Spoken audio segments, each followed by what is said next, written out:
Walter Musolino and the band Man City Sirens. Good to talk to you, Walter, because we've kind of got two parts to put this into. There's Man City Sirens, the music, but also Man City Sirens, the whole business side of what you do.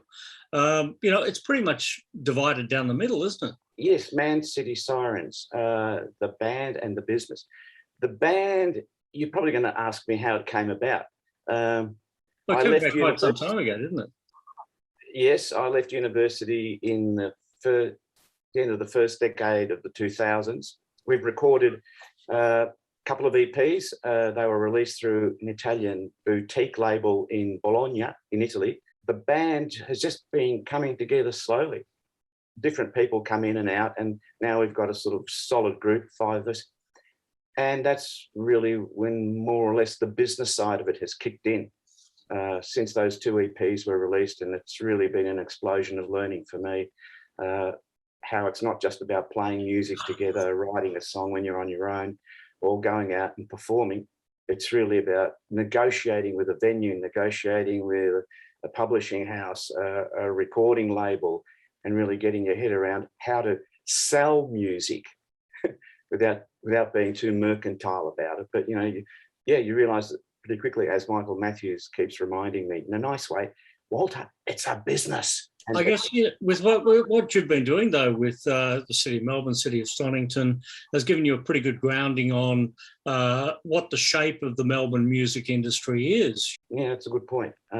Because again, I mean, people have come and asked me to do things. So Matt Jones from Fed Square is now an independent consultant, but he asked me to run this or curate this Saturday morning busking series for the city of Stonington in the old car park behind Coles, which has now been turned into a $75 million square.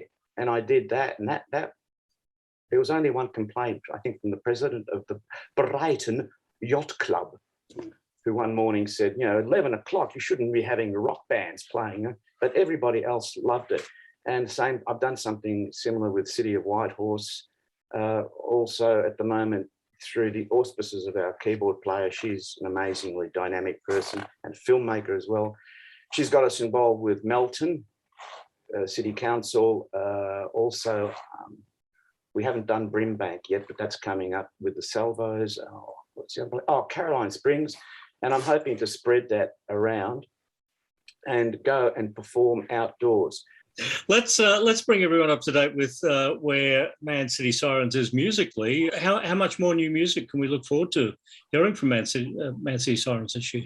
Well, Love Is So Sweet, I think, is still doing the rounds through Michael.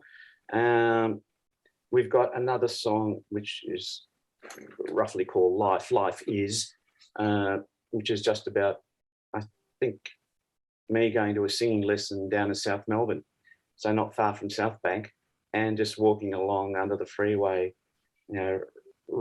Writing a song is like righting a wrong. Art always making me feel better. It's like the MASH unit I take around with me when life's giving me its ups and downs.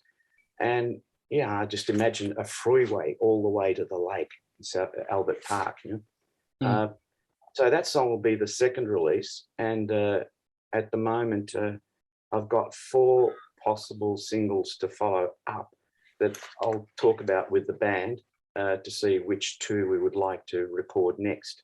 You are a huge Morrissey fan, aren't you? Is that like number 1? Is that where ground zero is when you go back to influence? That's an interesting story. The reason he came back into my mind just then was, so I was thinking about Predestination. And I had not heard of Morrissey or the Smiths until I left the university and got liberated back into the world of the arts. And a covers band were looking for a singer, and one of those people in the band was one of my wife's cousins. So he asked me, Walter, you're going to do music? And yes, but I don't know what I'm doing exactly. Would you like to front the band? And I went, oh, no, not really, because they were all like 10, 15 years younger than me. And I thought, no, why would I want to do that? And my wife sort of grabbed me by the ear and said, you're going to do this. That's why I said, oh, okay. So I spent 8-9 months learning about 40 of the Smiths songs and really enjoyed a lot of the songs. I thought, oh, they're great.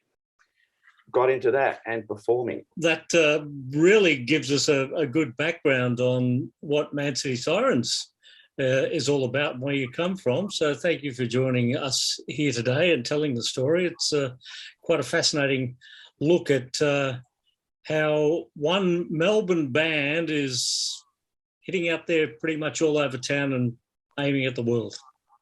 Yes, hopefully, because I think the world needs more people like you, like me, like a Michael Matthews who tells it like it is, and other people that I've met. And there's too many people trying to be artists, but they're only technicians and they're imitators. That's why I started off this great interview by saying, I hate covers. I love the songs, but I hate covers. Why can't you be yourself? Go and discover who you are. See if you've really got something to say, and then people will flock to you because they'll get the authentic nature of your message.